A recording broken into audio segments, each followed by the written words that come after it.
Imagina recibir una orden que te llena de terror. No de un jefe, ni de un rey, sino del mismo Dios Todopoderoso. Eso fue exactamente lo que vivió Jonás, hijo de Amitai, un profeta del pueblo de Israel. En el libro de Jonás, capítulo 1, versículo 2, Dios le habló con claridad: levántate, ve a Nínive, aquella gran ciudad, y proclama contra ella, porque su maldad ha subido hasta mí. Nínive era la capital del imperio asirio, el enemigo más brutal y temido de Israel. Para Jonás, ir allí no era solo difícil, era impensable. ¿Acaso podría alguien ignorar la voz de Dios y salir ileso? En lugar de obedecer, Jonás tomó una decisión que cambiaría su vida para siempre. Jonás 1:3 nos dice que se levantó para huir de la presencia del Señor a Tarsis. Bajó a Jope, encontró un barco con destino a Tarsis, el extremo opuesto del mundo conocido, pagó su pasaje y se embarcó creyendo que podía escapar de Dios. ¡Qué ilusión tan humana! ¿Cuántas veces nosotros también intentamos alejarnos de aquello que Dios nos llama a hacer? Corremos hacia trabajo, distracciones, viajes, creyendo que la distancia puede silenciar esa voz interior que nos llama. Jonás estaba a punto de descubrir que Dios no tiene fronteras. Dios no lo dejó escapar.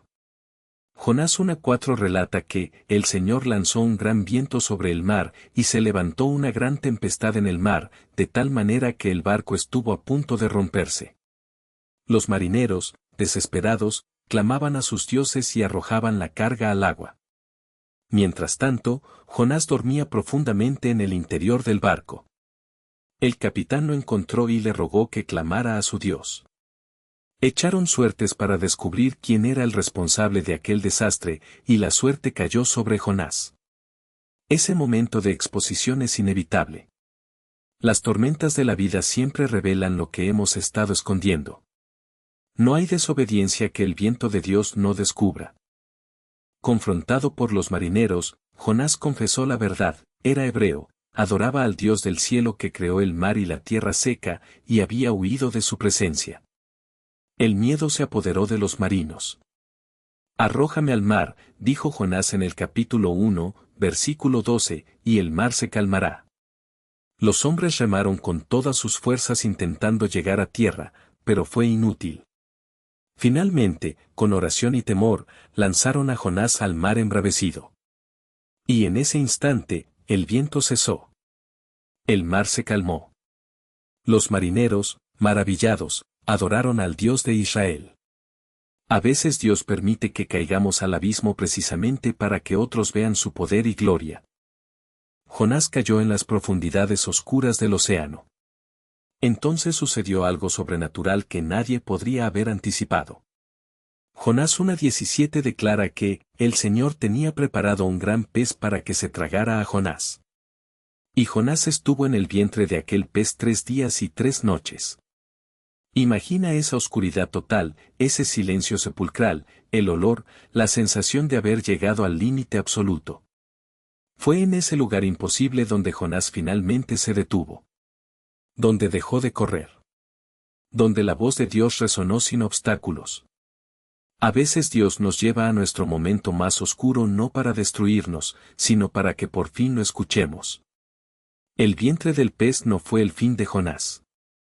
Fue su punto de partida. En ese lugar de tinieblas absolutas, Jonás oró. Jonás 2:1-2 dice: entonces Jonás oró al Señor su Dios desde el vientre del pez, y dijo: clamé al Señor en mi angustia, y Él me escuchó. Su oración fue una sinfonía de arrepentimiento, gratitud y fe. Reconoció que Dios lo había lanzado al abismo, pero también que Dios era su única salvación. En el versículo 9 proclamó: mas yo, con voz de alabanza, te ofreceré sacrificios. Lo que he prometido lo cumpliré. No hay lugar tan oscuro, tan profundo, tan alejado, que la voz de un corazón arrepentido no llegue hasta el trono de Dios. Desde el fondo del océano, en el vientre de un pez, Dios escuchó. Dios siempre escucha. Dios respondió de la manera más extraordinaria. Jonás 2:10 simplemente dice: y mandó el Señor al pez, y vomitó a Jonás en tierra. Entonces el Señor habló a Jonás por segunda vez con las mismas palabras del principio: levántate, ve a Nínive. Esta vez, Jonás obedeció. Caminó por 3 días por aquella inmensa ciudad proclamando el mensaje de juicio divino. Y ocurrió algo que nadie esperaba: los habitantes de Nínive creyeron. El rey se levantó de su trono, se vistió de cilicio y proclamó un ayuno en toda la ciudad. Dios vio su arrepentimiento y perdonó a Nínive. Un hombre obediente transformó una ciudad entera. Eso es lo que Dios puede hacer cuando finalmente decimos que sí. La historia de Jonás nos habla directamente al corazón hoy. Todos hemos sido Jonás en algún momento. Hemos escuchado ese llamado de Dios, a perdonar a alguien, a cambiar de dirección, a servir donde no queremos, y hemos corrido en dirección contraria. Pero la verdad eterna que Jonás aprendió en el vientre del pez es esta: no puedes huir de Dios, porque su amor no te suelta. El mismo Dios que mandó la tormenta, también preparó el pez.